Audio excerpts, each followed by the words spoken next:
नमस्ते दोस्तों। आज का डेट है 26 जून 2024 और अभी हम डिस्कस करेंगे द हिंदू के कुछ इंपॉर्टेंट आर्टिकल्स हिंदी में, जिसमें पहला आर्टिकल हम लोग डिस्कस करेंगे 18वें लोकसभा के स्पीकर का चुनाव होने वाला है आज के दिन 26 जून को। ठीक है, इसके लिए रूलिंग पार्टी की तरफ से ओम बिरला और अपोजिशन पार्टी की तरफ से कोडी कुन्नील सुरेश जो हैं इस बार प्रत्याशी के रूप में खड़े हुए हैं लोकसभा में स्पीकर के लिए चुनाव के लिए। ठीक है, इस आर्टिकल में मेनली हम लोग यूपीएससी के सिलेबस के अनुसार लोकसभा के स्पीकर के बारे में, उनकी शक्तियों के बारे में, उनका अपॉइंटमेंट कैसे होता है, उनका चुनाव कैसे होता है, हर एक चीज़ों को विस्तार से पढ़ लेंगे इस आर्टिकल में। ठीक है, और इससे संबंधित लोकसभा स्पीकर से संबंधित यूपीएससी के मेंस में जो सवाल आए हैं उसको भी डिस्कस कर लेंगे, और यूपीएससी के पीटी में जो भी प्रीवियस ईयर में सवाल आए हैं उसको भी इस आर्टिकल के लास्ट में हम लोग विस्तार से डिस्कस कर लेंगे। ठीक है, उसके बाद अगला आर्टिकल जो है महाराष्ट्र के विभिन्न भागों में जल की समस्याओं का अलग अलग स्तर क्यों देखा जा रहा है, इसके बारे में ये आर्टिकल है। इस आर्टिकल में राइटर के द्वारा कहा जा रहा है कि मराठवाड़ा क्षेत्र के अधिकांश हिस्सों में औसत बारिश का 75% बारिश कम हुआ है और महाराष्ट्र के कई जलाशय सूख गए हैं। ठीक है, 0% जीवित अवस्था में भी हैं। महाराष्ट्र के बहुत से जलाशय जो हैं वो 0% जीवित जल भंडार के रूप में देखे जा रहे हैं, जो पानी की समस्या को यहाँ पे गंभीर रूप से उजागर कर रहा है। तो इसके क्या क्या प्रमुख कारण हैं जिससे कारण महाराष्ट्र में खासकर जल की समस्या देखी जा रही है। महाराष्ट्र के अलावा भी भारत के विभिन्न क्षेत्रों में जल की समस्या देखी जा रही है। तो यहाँ पे जल संबंधी संरचना के पुनर्जीवित करने के लिए क्या क्या उपाय अपनाए जाएंगे, इसके लिए जो है राइटर के द्वारा कुछ सुझाव दिए गए हैं। ठीक है, क्या क्या सिफारिशें की गई है विभिन्न संस्थानों के द्वारा, हर एक पॉइंट को इस आर्टिकल में हम लोग विस्तार से डिस्कस कर लेंगे। और एक मेंस का क्वेश्चन है, जैसे जल तनाव क्या है और भारत में यह क्षेत्रीय स्तर पे कैसे और क्यों भिन्न है। यह 15 अंकों का क्वेश्चन यूपीएससी के प्रीवियस ईयर में मेंस में आ चुका है, इसको भी हम लोग विस्तार से डिस्कस कर लेंगे। उसके बाद अगला आर्टिकल है के सेप की रिकवरी जो है वो मुद्रास्फीति में इसी तरह की प्रवृत्ति को बढ़ावा दे रही है, ऐसा कहा गया है एचएसबीसी के द्वारा। ठीक है, एचएसबीसी के शोधकर्ताओं के द्वारा कहा गया है कि भारत की आर्थिक वृद्धि में असमान के आकार की रिकवरी भी मुद्रास्फीति में इसी तरह की प्रवृत्ति को प्रदर्शित कर रहा है। तो के शेप मेनली क्या होता है? के शेप रिकवरी उसी को कहते हैं जहां पे किसी भी देश की इकोनॉमी के कुछ सेक्टर तो इंप्रूव कर रहे हैं, डेवलप कर रहे हैं, लेकिन कुछ सेक्टर में अभी भी स्लो डाउन देखा जा रहा है, वहां पे मंदी देखी जा रही है। ठीक है, तो के शेप के बारे में हम लोग विस्तार से देख रहे हैं कि के शेप रिकवरी होता क्या है, इसको कब से लाया गया है। ठीक है, यह अर्थव्यवस्था के किस रूप को दर्शाता है, हर एक पॉइंट को हम लोग विस्तार से डिस्कस कर लेंगे कि आकार की रिकवरी के कारण क्या है। ठीक है, हर एक चीज को इस आर्टिकल में विस्तार से डिस्कस कर लेंगे। उसके बाद अगला आर्टिकल जो है कपास की खपत जो है पिछले 10 वर्षों में दूसरी बार सबसे अधिक देखी गई है, ऐसा कहा गया है कपड़ा मंत्रालय की रिपोर्ट के अनुसार। ठीक है, कि पिछले 10 वर्षों में यह दूसरी बार सबसे अधिक खपत देखी गई है कॉटन की। ठीक है, तो इससे क्या क्या लाभ हो सकते हैं हमारी अर्थव्यवस्था को, हर एक पॉइंट को इस आर्टिकल में विस्तार से डिस्कस कर लेंगे। तो आइए शुरू करते हैं आज का डिस्कशन, जिसमें सबसे पहला आर्टिकल हम लोग विस्तार से डिस्कस कर लेंगे कि लोकसभा स्पीकर का चुनाव आज होने वाला है 26 जून को। ठीक है, तो मेनली जो है हम लोग विस्तार से देखेंगे कि लोकसभा स्पीकर का चुनाव होता कैसे है। ठीक है, लोकसभा स्पीकर की शक्तियां क्या क्या हैं। तो यहाँ पे रूलिंग पार्टी के द्वारा 18वीं लोकसभा में स्पीकर के लिए जो चुनाव लड़ रहे हैं ओम बिरला लड़ रहे हैं, वहीं अपोजिशन पार्टी के द्वारा कोडी कुन्नील सुरेश लड़ रहे हैं। ठीक है, तो इन दोनों के बीच में कड़ी प्रतिस्पर्धा देखी जा सकती है। ठीक है, मुकाबला कड़ा होगा यहाँ पे। तो अब हम लोग जान लेते हैं कि लोकसभा अध्यक्ष के बारे में। ठीक है, लोकसभा का अध्यक्ष जो है वो भारत की संसद के निचले सदन मतलब कि लोकसभा के पीठासीन अधिकारी होते हैं। तो अध्यक्ष जो है वो लोकसभा का संवैधानिक एवं औपचारिक प्रमुख होते हैं। ठीक है, तो लोकसभा के अध्यक्ष सदन में व्यवस्था और शिष्टाचार बनाए रखने के लिए महत्वपूर्ण भूमिका निभाते हैं। सदन की कार्यवाही को सही तरीके से सुचारू रूप से चलाने के लिए बहुत ही महत्वपूर्ण भूमिका निभाते हैं तथा विधायी प्रक्रियाओं को सुचारू रूप से चलाने के लिए जिम्मेदार होते हैं। इसके अतिरिक्त लोकसभा के अध्यक्ष भारत के राष्ट्रपति, राज्यसभा और अन्य बाह्य निकायों के साथ संबंधों में लोकसभा का प्रतिनिधित्व करते हैं। यह भी ध्यान रखिएगा, ये थर्ड लार्जेस्ट पद है। ठीक है, फर्स्ट जो है प्रेसिडेंट, दूसरा जो है वाइस प्रेसिडेंट और तीसरा जो है लोकसभा के स्पीकर। ठीक है, ये ध्यान रखिएगा। Third largest post in India. तो लोकसभा का चुनाव कैसे होता है? तो लोकसभा के अध्यक्ष का चुनाव जो है वो लोकसभा द्वारा अपने सदस्यों से ही किया जाता है। इसका अर्थ यह है कि केवल लोकसभा के वर्तमान सदस्य ही लोकसभा अध्यक्ष के रूप में निर्वाचित होने के लिए पात्र हैं। अध्यक्ष के चुनाव की तिथि जो है वो भारत के राष्ट्रपति द्वारा निर्धारित की जाती है। तो सदन की पहली बैठक के बाद यह अतिशीघ्र तारीख रखी जाती है जिससे कि जल्द से जल्द जो है लोकसभा के अध्यक्ष की चुनाव सुनिश्चित की जा सके। तो लोकसभा के अध्यक्ष का कार्यकाल के बारे में हम लोग जान लेते हैं कि लोकसभा के कार्यकाल पूरा होने तक लोकसभा के अध्यक्ष अपने पद पर बने रहते हैं। हालांकि अध्यक्ष को निम्नलिखित 3 मामलों में से किसी एक मामले में पहले ही अपना पद छोड़ना पड़ सकता है यदि वह लोकसभा का सदस्य नहीं रह जाता है, यदि वह उपसभापति को पत्र लिखकर इस्तीफा दे देता है या उसे लोकसभा के सभी तत्कालीन सदस्यों के बहुमत द्वारा पारित प्रस्ताव द्वारा हटाया जाता है। तो इन 3 कारणों से जो है लोकसभा के स्पीकर को हटाया जा सकता है। ठीक है, तो जब भी लोकसभा भंग हो जाती है तो लोकसभा अध्यक्ष अपना पद नहीं छोड़ता है और नवनिर्वाचित लोकसभा की बैठक होने तक अपने पद पर बने रहते हैं। ठीक है, इसको स्टार मार्क कर सकते हैं, ये बहुत ही महत्वपूर्ण है। तो एक मेंस का क्वेश्चन हम लोग देख लेते हैं जिसमें क्वेश्चन है लोकसभा अध्यक्ष के पद से जुड़ी शक्तियों और जिम्मेदारियों को उजागर करें। ठीक है, तो इसमें सबसे पहले इंट्रो क्या लिखेंगे? तो लोकसभा अध्यक्ष जो होते हैं वो पीठासीन अधिकारी का पद धारण करते हैं। अध्यक्ष लोकसभा का कार्यकाल समाप्त होने तक अपने पद पर बने रहते हैं, जबकि जो नया सरकार बनता है जब तक नया कोई लोकसभा का अध्यक्ष नहीं आता है तब तक जो है लोकसभा के अध्यक्ष बने रहते हैं। ठीक है, अब उनकी शक्तियों के बारे में अगर हम लोग बात करें तो सदन की कार्रवाई के दौरान व्यवस्था और शिष्टाचार बनाए रखने का मुख्य कार्य जो होता है वो लोकसभा के अध्यक्ष का होता है। भारत के संविधान के प्रावधानों के अनुसार लोकसभा की प्रक्रिया एवं कार्य संचालन नियमों तक संसदीय मिसालों की व्याख्या करते हैं। उसके बाद जनपूर्ति के अभाव में सदन को निलंबित या स्थगित करने का भी अधिकार जो होता है लोकसभा के अध्यक्ष का होता है। गतिरोध की स्थिति में मताधिकार का भी प्रयोग किया जाता है।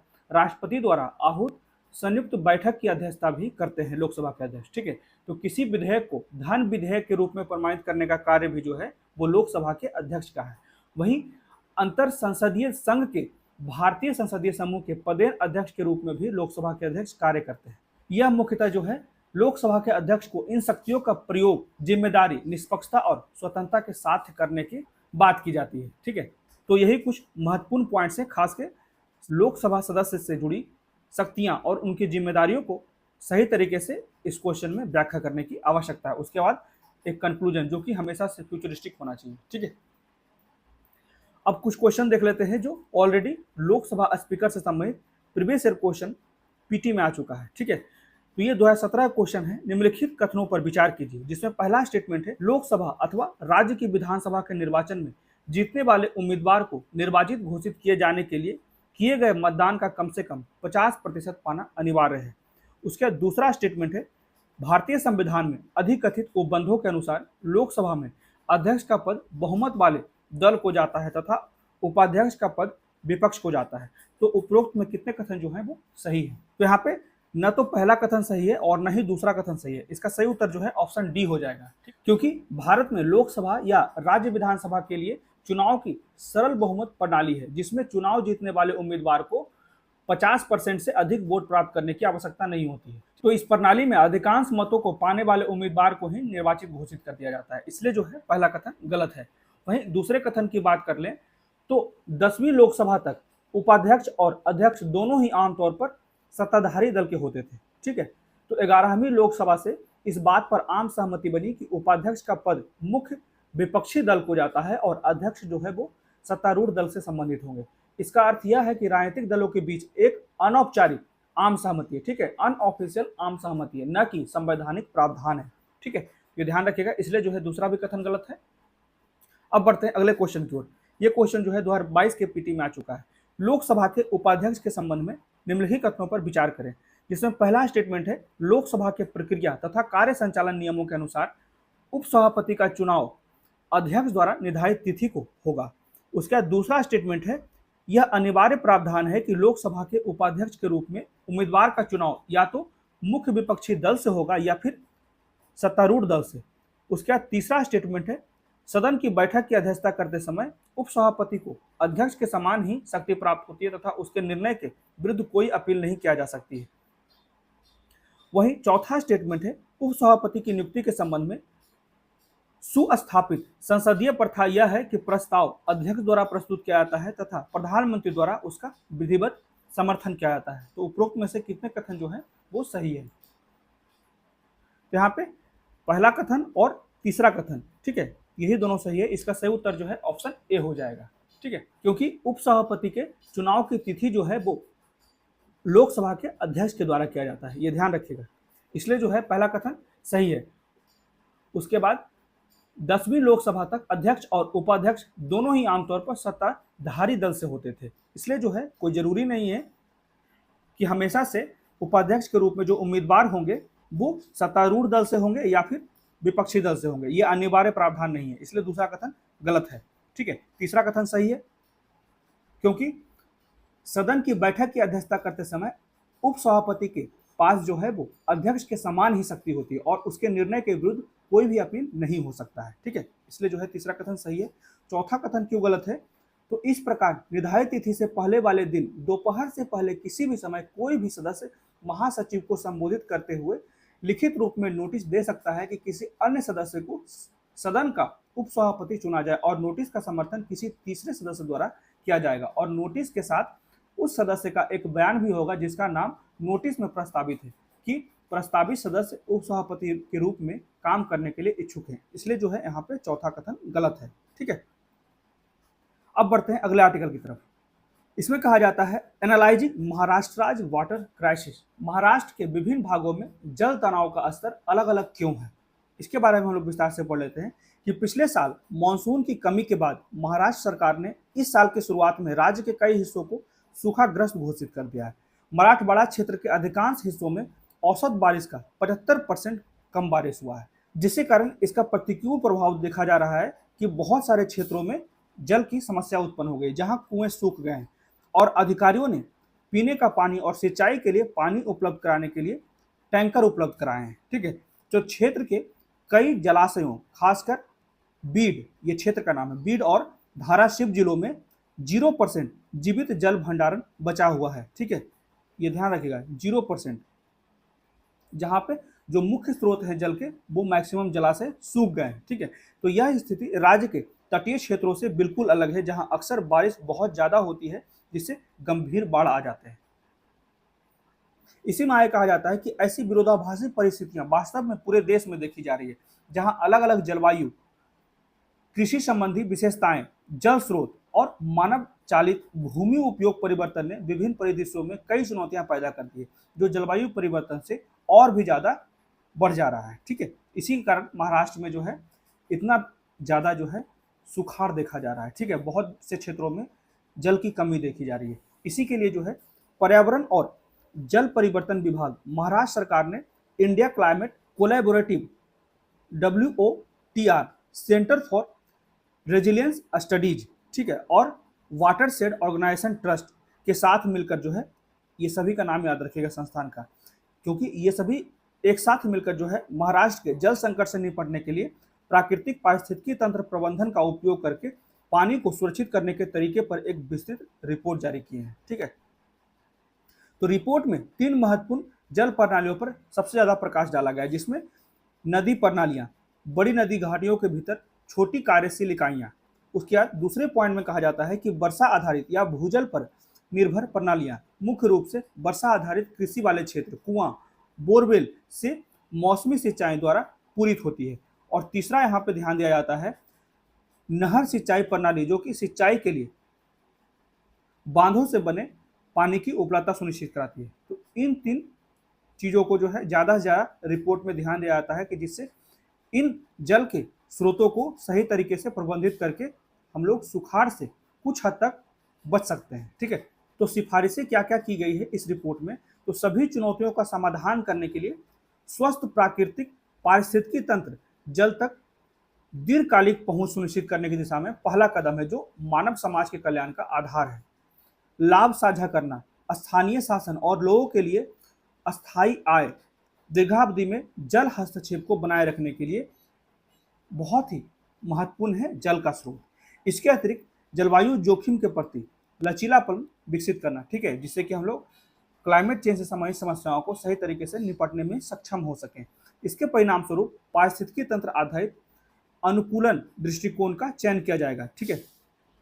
ईबीए का मतलब होता है इकोसिस्टम बेस्ड एडेप्टेशन, जिसमें जलीय पारिस्थितिकी तंत्र में जितने भी जीव जंतु होते हैं उसको भी संरक्षण करने की बात की जाती है, जो प्रभावी रूप से क्रियान्वित होने पर सभी प्राथमिकताओं को संबोधित कर सकता है। इसी में आगे कहा जाता है ईबीए मतलब कि इकोसिस्टम बेस्ड एडेप्टेशन का ध्यान जो है वो पारिस्थितिकी तंत्र की बहाली और पारिस्थितिकी तंत्र सेवाओं के संवर्धन पर है, ताकि जलवायु परिवर्तन के नकारात्मक प्रभाव से समाज की रक्षा की जा सके, ठीक है। तो एक और क्वेश्चन हम लोग मेंस का देख लेते हैं, जो कि वाटर क्राइसिस संबंधित है। जल तनाव क्या है, भारत में यह क्षेत्रीय स्तर पर कैसे और क्यों भिन्न है। यह 15 अंकों का क्वेश्चन आया था, 250 शब्दों में लिखना था। तो सबसे पहले हम लोग इंट्रोडक्शन में जल तनाव को अच्छे तरीके से परिभाषित करेंगे कि जल तनाव से तात्पर्य ऐसी स्थिति से है जहां पानी की मांग किसी विशेष क्षेत्र में उपलब्ध जल संसाधनों से अधिक है, ठीक है। ध्यान रखिएगा कि जहां पे जल का मांग जितना है उतना ज्यादा उपलब्धता सुनिश्चित नहीं हो पा रहा है, जिससे कारण वहां पे जल का तनाव देखा जा रहा है, वाटर स्ट्रेस देखा जा रहा है, जिससे पानी की कमी हो जाती है। तो भारत के संदर्भ में जल तनाव एक गंभीर मुद्दा बना हुआ है, जिसमें महत्वपूर्ण क्षेत्रीय विविधताएं भी देखी जा रही है। इन अंतरों में योगदान देने वाले कारक बहुआयामी है। इसमें भौगोलिक, जलवायु और मानव जनित तत्व भी शामिल है। जैसे कि अगर बात कर लें भौगोलिक दृष्टिकोण से, भारत विविधतापूर्ण है, जिसमें शुष्क, अर्ध शुष्क और आर्द्र क्षेत्र भी भारत में मौजूद है, जिसके कारण जो वर्षा का वितरण होता है वो असमान है। तो कुछ क्षेत्रों में मानसून के दौरान अत्यधिक वर्षा होती है, जबकि अन्य क्षेत्रों में लंबे समय तक सूखा रहता है। यह भौगोलिक विविधता जल उपलब्धता में क्षेत्रीय असमानताओं में महत्वपूर्ण भूमिका निभाती है। उदाहरण के लिए जैसे राजस्थान का एग्जाम्पल दे सकते हैं, गुजरात का एग्जाम्पल दे सकते हैं। तो राजस्थान और गुजरात जैसे राज्य अपनी शुष्क जलवायु और सीमित जल स्रोत के कारण उच्च जल तनाव का अनुभव करते हैं, ठीक है। राजस्थान हो गया और गुजरात हो गया, इसे ध्यान रखिएगा। जबकि पूर्वोत्तर क्षेत्र के राज्यों में प्रचुर जल संसाधन उपलब्ध है, ठीक है। वहीं जलवायु परिवर्तन जो है वो वर्षा के पैटर्न को बदलकर और चरम मौसम की घटनाओं की आवृत्ति और तीव्रता को बढ़ाकर जल तनाव को और बढ़ा देता है, ठीक है। जलवायु परिवर्तन की बात की जा रही है, ठीक है। उसके बाद मानव जनित भी बात कर सकते हैं, जैसे कि तेजी से बढ़ता शहरीकरण, औद्योगिकीकरण ने पानी की मांग को बढ़ा दिया, जिससे पहले से ही दुर्लभ जल संसाधनों पर अत्यधिक दबाव बढ़ गया। इन कारकों के परस्पर प्रभाव के परिणाम स्वरूप पूरे भारत में जल तनाव की एक जटिल स्थिति उत्पन्न हो गई, ठीक है। तो इन तीनों को डिफाइन कर दीजिएगा अच्छे तरीके से। उसके बाद कुछ इंस्टीट्यूट्स के रिपोर्ट्स दे सकते हैं, जैसे WRI वर्ल्ड रिसोर्सेज इंस्टीट्यूट द्वारा जारी वाटर रिस्क एटलस के अनुसार जल संकट के मामले में भारत जो है वो 17 देशों में 13वें स्थान पे है, ये ध्यान रखिएगा। तो कुछ संस्थानों के नाम देने से आपका आंसर और बेहतर हो जाता है, ठीक है। जैसे कि उसके बाद आप लोग डिफाइन कर सकते हैं भारत में जल संकट की क्या प्रकृति है। भारत में विश्व की लगभग 17% जनसंख्या निवास करती है, लेकिन विश्व के मीठे जल संसाधनों का केवल 4% ही भारत में उपलब्ध है, ठीक है। तो नीति आयोग की समग्र जल प्रबंधन सूचकांक रिपोर्ट 2018 के अनुसार कहा गया है कि दिल्ली, बेंगलोर, चेन्नई, हैदराबाद सहित 21 प्रमुख शहर जो है 2020 तक शून्य भूजल स्तर तक पहुंचने की दौड़ में है, जिससे कि 100 मिलियन लोगों की पहुंच प्रभावित होगी। इसके अलावा भारत की 12% आबादी पहले से ही डे जीरो परिदृश्य में रह रहे हैं, ठीक है। तो ये कुछ चीजें इस आंसर में हम लोग ऐड कर सकते हैं, ठीक है। उसके बाद हम लोग लिख सकते हैं कि भारत में जल तनाव का क्षेत्रीय कारक क्या है, क्योंकि क्वेश्चन में पूछा गया है क्षेत्रीय स्तर पे। तो क्षेत्रीय कारक के रूप में हम लोग भौगोलिक विविधता, मानसून पैटर्न, भूजल ह्रास, जनसंख्या घनत्व, शहरीकरण और औद्योगिकरण, इन सभी कारकों को हम लोग लिख सकते हैं। जलवायु परिवर्तन, जल प्रबंधन नीतियाँ, ठीक है, जो कमियां देखी जा रही है क्षेत्रीय स्तर पर, जिसके कारण जो है जल तनाव और ज़्यादा बढ़ता जा रहा है, ठीक है। उसके बाद हम लोग चाहें तो एग्जाम्पल दे सकते हैं जल अभाव की स्थिति, जैसे दक्षिण भारत में अलग है, पश्चिम भारत में अलग है, ठीक है, नॉर्थ ईस्ट में अलग है, पूर्वी भारत में अलग है, ठीक है। उसके बाद निष्कर्ष में हम लोग लिख सकते हैं कि इसलिए भारत में पानी की कमी की स्थिति जो है वो मानव शास्त्रीय गतिविधियों, जलवायु परिस्थितियों, प्रशासनिक मुद्दों आदि का परिणाम है। तो इसके समाधान के लिए सरकार के द्वारा जैसे कुछ कदम उठाए गए हैं, अटल भूजल योजना हो गया, प्रधानमंत्री कृषि सिंचाई योजना हो गया, स्वच्छ भारत मिशन आदि जैसे सरकारी कदम जो है वो संयुक्त राष्ट्र सतत विकास लक्ष्य 6 जो कि 2030 तक सभी के लिए स्वच्छ पानी और स्वच्छता को प्राप्त करने की दिशा में सकारात्मक कदम उठा रही है। ठीक है, तो इस तरह से हम लोग फ्यूचरिस्टिक अप्रोच के साथ एक कंक्लूजन लिख सकते हैं, निष्कर्ष लिख सकते हैं। उसके बाद अगला आर्टिकल जो है के शेप्ड रिकवरी क्या होती है, मुख्यतः हम लोग ध्यान से देखेंगे। ठीक है, तो एचएसबीसी शोधकर्ताओं ने इस बात पर प्रकाश डाला है कि भारत की आर्थिक वृद्धि में असमान के आकार की रिकवरी भी मुद्रास्फीति में इस तरह की प्रवृत्ति को प्रेरित कर रही है, जैसे कि खाद्य और ग्रामीण कीमतों में वृद्धि, अन्य वस्तुओं और सेवाओं में मुद्रास्फीति और शहरी उपभोक्ताओं द्वारा सामना की जाने वाली मुद्रास्फीति से आगे निकल रही है। ठीक है, मेनली जो है के शेप रिकवरी होता है किसी भी कंट्री के इकोनॉमी में जहां पे कुछ सेक्टर में बूस्ट देखा जाता है। ठीक है, वहीं कुछ सेक्टर में जो है डिस्ट्रेस देखा जाता है। ठीक है, मंदी देखी जाती है। तो इस बात पर महत्वपूर्ण बहस चल रही है कि भारत की महामारी के बाद की रिकवरी उच्च स्तरीय वस्तुओं और सेवाओं की मांग से प्रेरित होती है। तो अब जान लेते हैं कि के शेप्ड रिकवरी होता क्या है। तो मंदी के दौरान अर्थव्यवस्था की रिकवरी को विभिन्न आकारों में वर्गीकृत किया जाता है, जैसे यू, भी, डब्ल्यू और के। तो कोविड-19 महामारी के दौरान के आकार की रिकवरी की अवधारणा सामने आई। ठीक है, ध्यान रखिएगा कि कोविड-19 2020 में आया था, उस समय से ही जो है के शेप्ड रिकवरी अवधारणा में आई। तो के आकार की रिकवरी एक भिन्न आर्थिक परिदृश्य को दर्शाता है जहां अर्थव्यवस्था के कुछ क्षेत्र फल फूल रहे होंगे जबकि अन्य क्षेत्रों में गिरावट जारी रहेगा या उन्हें उभरने के लिए संघर्ष करना पड़ेगा। इसी को कहा जाता है के शेप्ड रिकवरी। तो के ऊपरी भाग में संपन्न क्षेत्र को दर्शाया जाता है, जैसा भी हम लोगों ने यहाँ पे फिगर में देखा है। ठीक है, जबकि के आकार के निचले भाग में अर्थव्यवस्था के गिरते हिस्से को दर्शाया जाता है। तो अक्षर के आकार के समान एक अर्थव्यवस्था में धन, भौगोलिक और औद्योगिक विशेषताओं के आधार पर विभिन्न विभाजन शामिल होते हैं। इस संदर्भ में के शेप रिकवरी जो है वो विभिन्न क्षेत्रों के बीच रिकवरी में अंतर के कारण जो है अर्थव्यवस्था में असमानता को बढ़ा सकती है। तो कारण क्या होते हैं के शेप रिकवरी के? तो प्रौद्योगिकी और नई कंपनियों का उदय मंदी के दौरान एक समान सुधार को बाधित कर सकता है। उदाहरण के लिए महामारी के दौरान तकनीकी आधारित उद्योग फल फूल रहे थे जबकि आतिथ्य और पर्यटन उद्योग पर प्रतिकूल प्रभाव देखा गया था। तो कभी कभी मंदी के दौरान मौद्रिक और राजकोषीय नीति के माध्यम से अर्थव्यवस्था को पुनर्जीवित करने के लिए सरकारी प्रयास भी असमान सुधार का कारण बन जाते हैं, जिससे कि के शेप के आकार का सुधार हो सकता है। यदि मंदी के साथ आर्थिक समस्याएं भी उत्पन्न हो जाती है तो इसका अर्थव्यवस्था के विभिन्न क्षेत्रों पर अलग अलग प्रभाव पड़ता है। ठीक है, तो इस आर्टिकल में कहा जाता है कि एचएसबीसी ने यह भी नोट किया है कि वस्तुओं की मुद्रास्फीति सेवाओं की मुद्रास्फीति से अधिक है। ठीक है, सर्विसेज में जो इन्फ्लेशन है उससे ज़्यादा जो है प्रोडक्ट्स में इन्फ्लेशन है। ठीक है, उनके दाम में ज़्यादा इन्फ्लेशन है।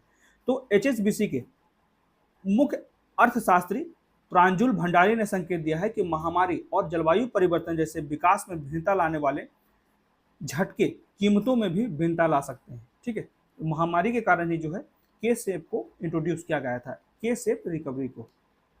अब बढ़ते हैं अगले आर्टिकल की तरफ।